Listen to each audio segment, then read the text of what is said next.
Okay, let's get on today's proceedings at the State Capture Inquiry. Across live now to Parktown, Johannesburg, where our reporter Mbeje is standing by. Mzwai, thank you very much indeed. Once again, all set for what, witness number 3?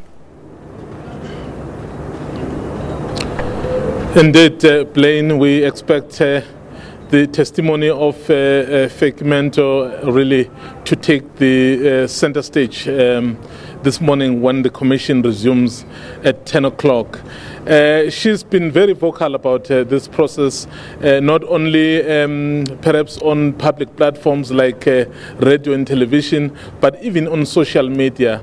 She is one person who's really been saying she wants this commission to happen because she feels she has a lot to say about perhaps the wrongdoings which she has alleged.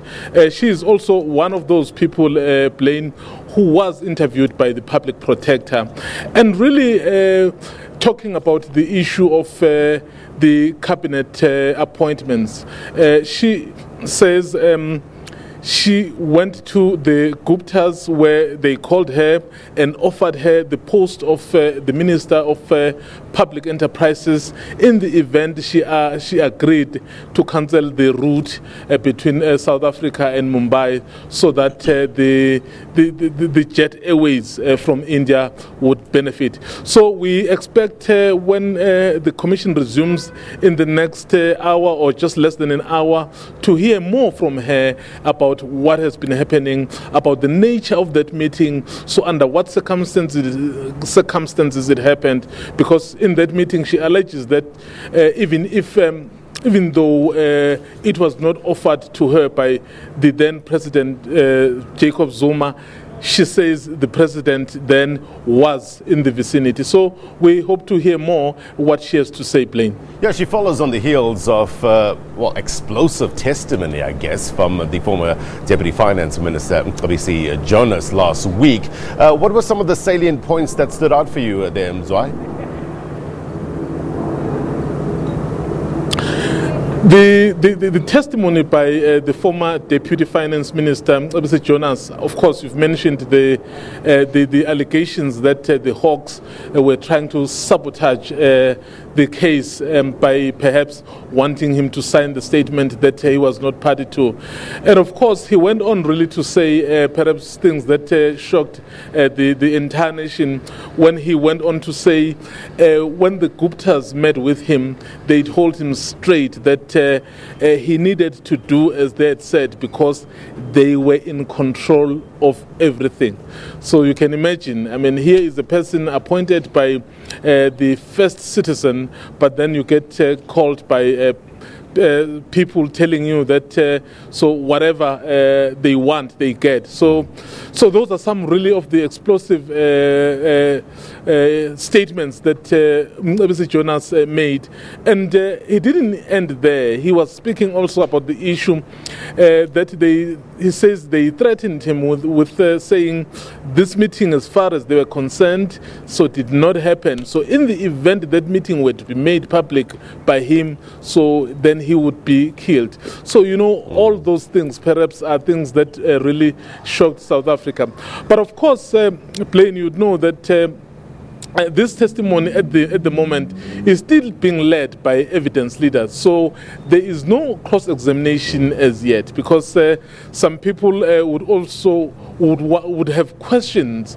Remember, this was the former deputy minister. So someone who has the official bodyguards, so to speak. Some people were even asking, so where were they all along when he was being threatened? Yeah. But I think those questions, Blaine, will come, and then when he is cross-examined, I'm sorry. But remember, the cross-examination is not necessarily an automatic event. Whoever was implicated and wants to cross-examine Mr. Jonas will have to apply to the chairperson of the commission. So given the events and what has been happening, we assume that whoever was implicated will probably be granted that opportunity. Yeah. The legal representative of former president is Moses Kakane, and of course the legal rep of the Guptas is Mike Helens, a very well-known advocate. So he's also at some point acted as a judge.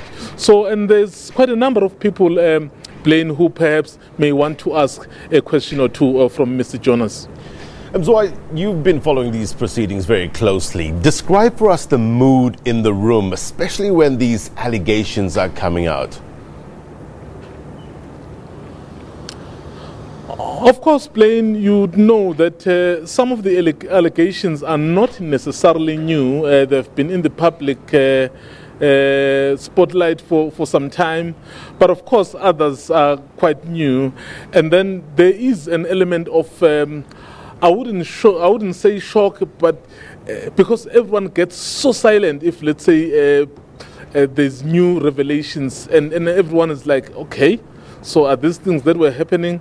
But of course, we'll then get to hear the whole story once other side as well is able to give its side of the story. So it's really a process where everyone will have an opportunity, because these allegations really have been very serious for the country, and I think the country wants to move forward, and for the country to be able to move forward, it needs to be able to deal with difficult questions like the state capture, because other people feel they've been accused wrongly and they have not had the opportunity to state their side of the story.